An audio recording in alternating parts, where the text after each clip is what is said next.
BJP നേതാക്കന്മാർ ഉപയോഗിക്കുന്ന ഭാഷ, അവരുടെ ശൈലി എന്നൊക്കെ പറയുന്നത് ബി.ജെ.പിയുടെ മാത്രമല്ല, അതിന്റെ റൂട്ട്സ് നിൽക്കുന്നത് ആർ.എസ്.എസിലാണ്. അപ്പൊ ഈ സന്ദീപിനുള്ള ഈ വിരോധം ഇപ്പൊ ബി.ജെ.പിയോട് കാണിക്കുന്ന ഈ വിരോധം ആർ.എസ്.എസിനോടും ഉണ്ടോ? ഞാൻ നോക്കൂ, ഈ പൊളിറ്റിക്സിൽ വിരോധം എന്ന് പറയാൻ പറ്റില്ല, എതിർപ്പുകളാണല്ലോ. അങ്ങനെയാണല്ലോ ബി.ജെ.പിക്കാരും പറയാറുള്ളത്.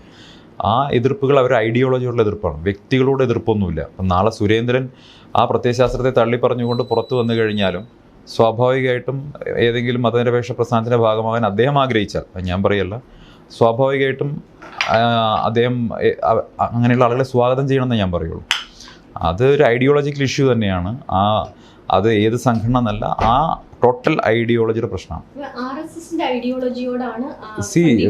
ബി.ജെ.പിയുടെ ഐഡിയോളജി എവിടെ നിന്നാണ് വന്നിട്ടുള്ളത്? സ്വാഭാവികമായിട്ടും അതൊരു ഐഡിയോളജിക്കൽ ഇഷ്യൂ ആണ്.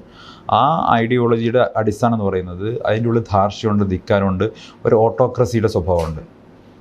അതായത് ഏകശിലാ കേന്ദ്രീകൃതമായിട്ടുള്ള രീതിയിൽ ഉത്തരവുകൾ പുറപ്പെടുവിക്കുക, താഴെത്തട്ടിലുള്ള ആളുകൾ അത് അനുസരിക്കുക. അതിലപ്പുറം ജനാധിപത്യപരമായിട്ടുള്ള സംവാദങ്ങൾക്ക് ഒരു സ്പേസും ബി.ജെ.പിക്ക് അകത്തില്ല. അതില്ലാതിരിക്കാൻ കാരണം സ്വാഭാവികമായിട്ടും അതിൻ്റെ ഐഡിയോളജി തന്നെയാണ്. ആ ഐഡിയോളജി എവിടെ നിന്ന് വന്നോ ആ ഐഡിയോളജിയോടാണ് ഇപ്പം എൻ്റെ എതിർപ്പ്.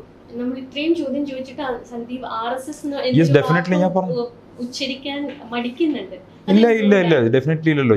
ഞാൻ പറഞ്ഞത് ബി.ജെ.പി എന്നാണ്. ഞാൻ വിട്ടത് ബി.ജെ.പി എന്നാണ് വിട്ടു വന്നിട്ടുള്ളത്. ആ ബി.ജെ.പിയുടെ ഐഡിയോളജി സ്വാഭാവികമായിട്ടും അതിൻ്റെ റൂട്ട്സ് കിടക്കുന്നത് സംഘപരിവാർ തന്നെയാണ്.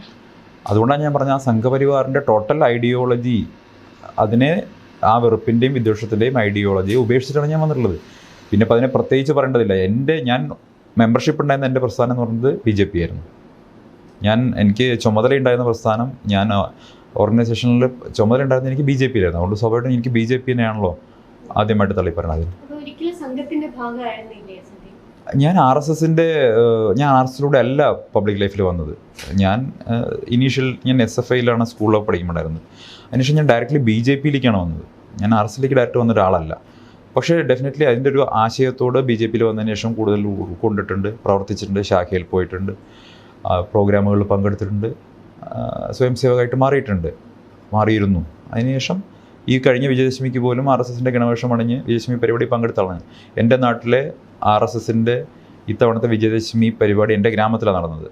എൻ്റെ ശാഖയാണ് അത് ഹോസ്റ്റ് ചെയ്തത്. പൂർണ്ണമായിട്ടും അതിൻ്റെ ചിലവുകളും കാര്യങ്ങളും സംവിധാനവും ചെയ്തു കൊടുത്തത് ഞാനായിരുന്നു. അത് അപ്പോൾ എല്ലാ വർഷത്തെയും ഗുരുദക്ഷിണ, ആർ.എസ്.എസിലെ ഒരു മെമ്പർ ചെയ്യുന്ന ഏറ്റവും പ്രധാന ഗുരുദക്ഷിണ, ഞാൻ ഗുരുദക്ഷിണ ചെയ്തിരുന്ന സ്വയംസേനാണ്. പക്ഷേ ഇതിൻ്റെ ഒരു പ്രധാനപ്പെട്ട പ്രശ്നം എന്ന് പറയുന്നത് ആ സംഘടനയാണെങ്കിലും ബി.ജെ.പി ആണെങ്കിലും അതിനൊരു ജനാധിപത്യ സ്വഭാവമില്ല. അവിടെ നമുക്ക് നമ്മുടെ അഭിപ്രായങ്ങൾക്ക് പ്രസക്തിയൊന്നുമില്ല.